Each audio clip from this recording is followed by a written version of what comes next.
Hi, and thanks for logging on to the Daily Dvar, and here's a brand new halacha for you, and it's for Sunday, the 28th day of October. Here we go. You know, on Shabbos, you're not allowed to cut things from where they grow. That's harvesting. The classic example would be going out into your field and cutting down your wheat or corn where it was growing in your field. You're not allowed to do that on Shabbos.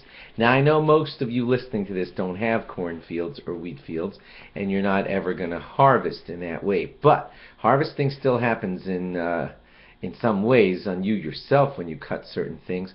Like, for example, if you tear off a little cuticle on your finger where it was really growing and you tear it off, that's in some ways falls under the category of kotzer, and you're not allowed to do that on Shabbos. Now, in some of these situations, like biting off a nail, sometimes certain circumstances of certain types of things like that will be called only rabbinically harvesting, and some will be called biblically, really as if you really harvested. But either way, you're not allowed to do it. Therefore, biting off your nails, tearing off a piece of skin, those things are not allowed. Combing or brushing your tangled hair, where you know for sure you're going to tear hairs out of your scalp, that's not allowed on Shabbos either. If you have a brush that you know always tears hairs out of your head when you brush with it, then you're not allowed to use it on Shabbos.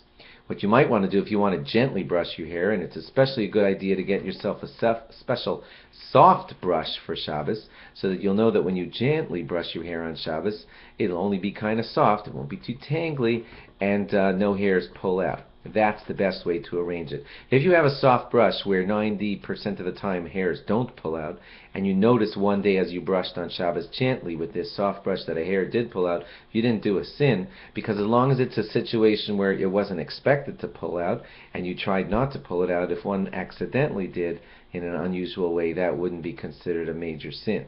Okay, but the bottom line is still try to brush little, and if you do have to do it gently, and have a special brush for Shabbos so that you know it's gentle and not a weekday kind of activity, and it's very much just a gentle, soft brush through of your hair. That's the kind that would be allowed on Shabbos. Thanks for logging on, and log on again tomorrow for more. Bye-bye.